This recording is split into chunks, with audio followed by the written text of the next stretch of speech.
Baik, Assalamualaikum warahmatullahi wabarakatuh. Sebelumnya izin memperkenalkan diri.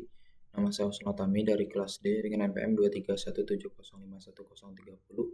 Sebelumnya di sini saya akan menjelaskan terkait UTP dari kecerdasan buatan, di mana di sini kami disuruh untuk mencari dataset, kemudian membuat program dan dilakukan penggabungan algoritma menggunakan genetik algoritma. Yang dimana ini menyesuaikan dengan digit terakhir. Nah, di sini digit terakhir NPM saya yaitu genap. Jadi di sini saya akan menggabungkan algoritma GA ini ke dalam dataset saya, yaitu menggunakan algoritma clustering. Oke. Mungkin langsung ke dalam kode programnya saja, biar lebih enak menjelaskannya. Yang pertama di sini saya akan menjelaskan topik ataupun studi kasus yang saya pilih dari UTP kali ini. Nah, untuk studi kasus, di sini studi kasus yang saya ambil yaitu untuk mengelompokkan pelanggan mall berdasarkan atribut seperti usia, jenis kelamin, pendapatan tahunan, dan skor pengeluaran untuk memahami pola perilaku belanja dan menentukan kelompok pelanggan yang paling berpotensi untuk strategi pemasaran yang lebih efektif.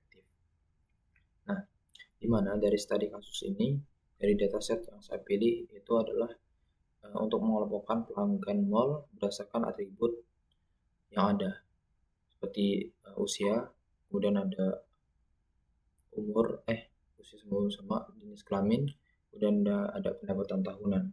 Nah, topik dari dataset yang saya pilih yaitu tentang segmentasi pelanggan pada mall.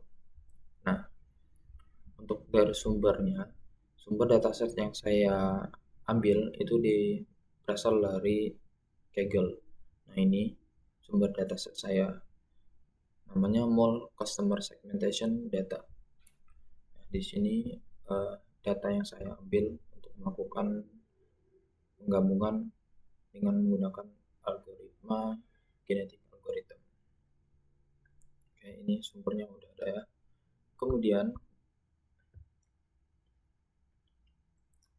di sini saya akan menjelaskan dataset apa saja yang saya gunakan,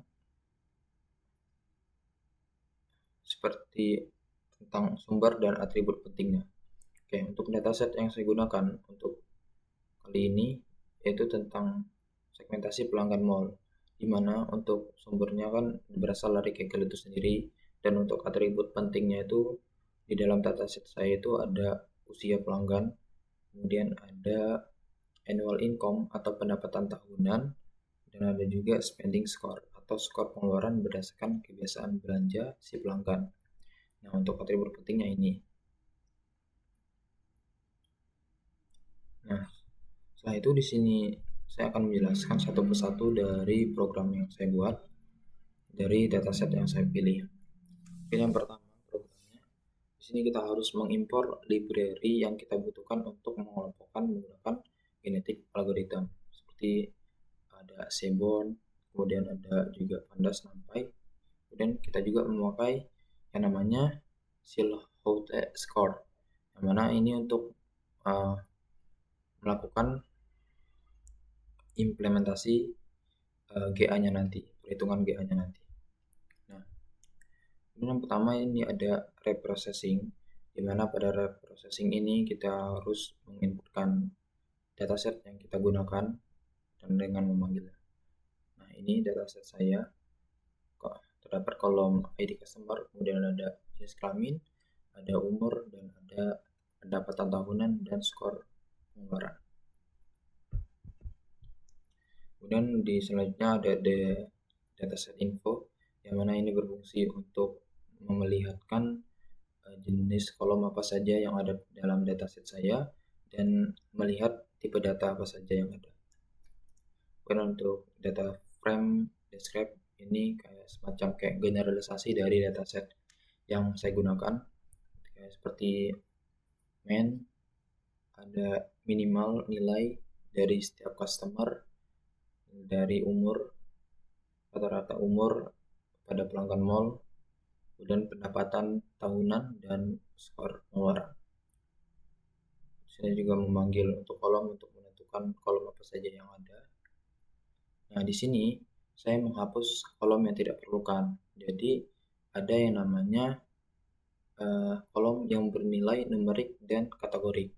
Nah, karena yang kita gunakan yaitu algoritma K-means, di mana algoritma K-means ini cocok untuk semacam dataset numerik. Nah, jadi di sini saya akan menghapus kolom yang namanya customer ID dan si gender atau jenis kelamin, karena kita tidak akan fokus pada kedua itu. Yang kita fokuskan yaitu pada pendapatan tahunan dan skor pengeluaran. Oke, sebelumnya karena di sini saya menggunakan algoritma K-means. Nah, kenapa di sini saya pakai algoritma K-means?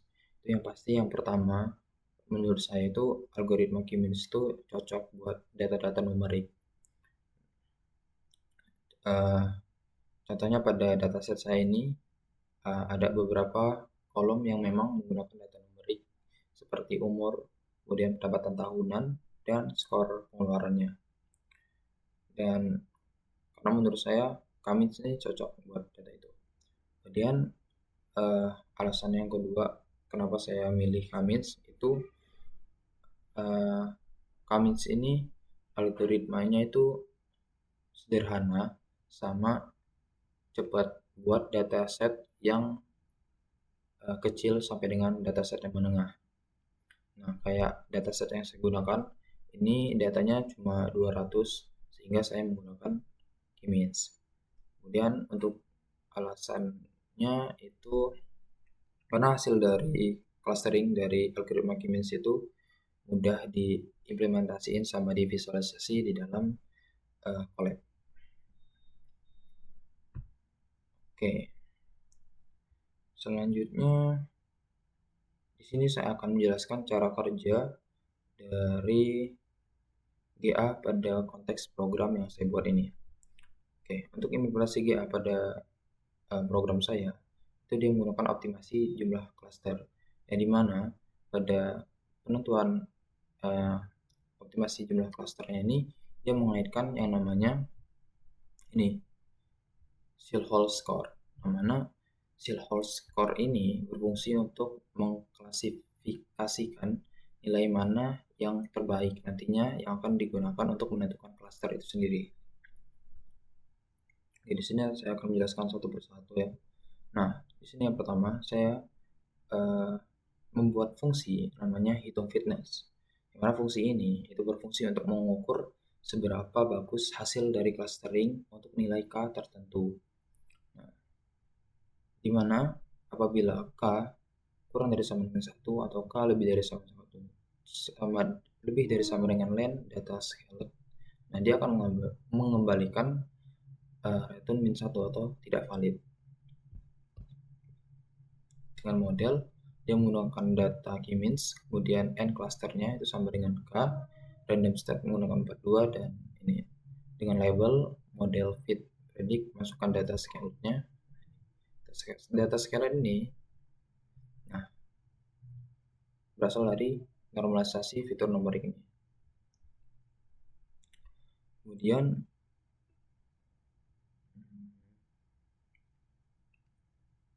nah ini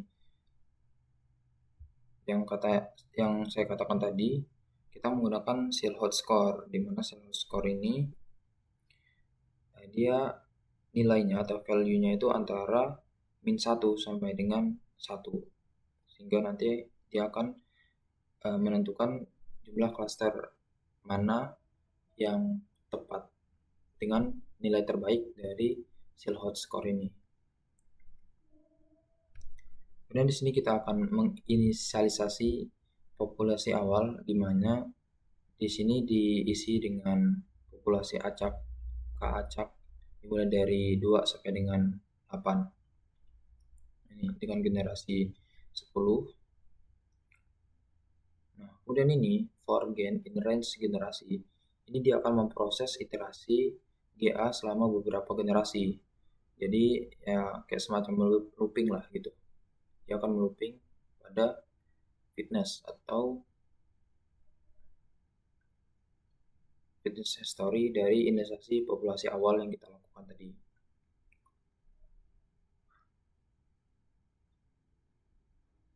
Nah, ini fitness history event ini untuk menyimpan fitness tertinggi setiap generasi. Jadi setelah melakukan looping, dia akan menyimpan nilai fitness tertinggi dari setiap generasi. Karena kan parameternya itu adalah generasi. Kemudian seleksi. Nah, seleksi ini dia mengambil dari 2 individu terbaik. Nah, 2 individu terbaik itu maksudnya apabila nilai K dengan fitness itu tertinggi. Jadi dia akan diambil dari 2 individu terbaiknya. Kemudian untuk crossover itu membuat anak dari 2 parent dan diambil nilai rata-rata keduanya. Nah, ini apabila random diambil nilai acak. Untuk crossover ya. Crossover itu untuk mengambil nilai rata-rata dari kedua parent. Kemudian di sini ada mutasi. Mutasi apabila dia menggunakan random dan menggunakan kemungkinan 30%. Nah, ini menggunakan 30%. Jadi kan kalau 30% dibagi 100 itu 0,3.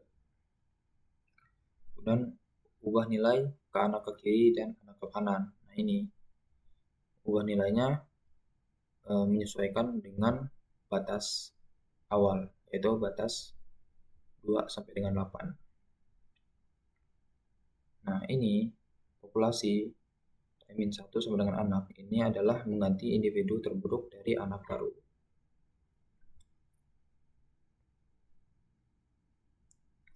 Selanjutnya di sini kita akan memilih nilai K terbaik menggunakan cluster yang kita gunakan tadi dengan cara yaitu nilai fitness itu sama dengan menghitung fitness dengan parameter K for in populasi. Nah, nilai K terbaik itu populasi dengan nilai fitness. Nah, jadi nanti dia akan mengeluarkan output jumlah cluster yang terbaik pada dataset ini.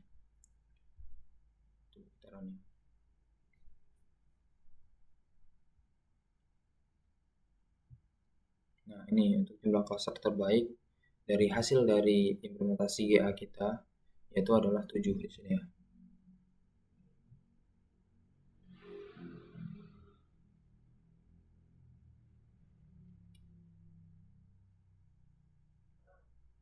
Sini terdapat visualisasi dari konvergensi fitness.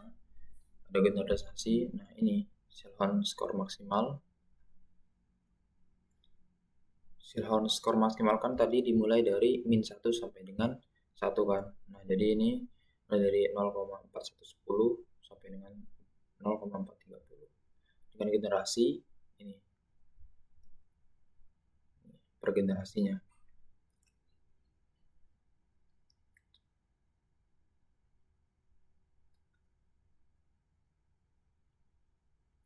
Nah, untuk pembuatan hasil dari evaluasi modelnya ini,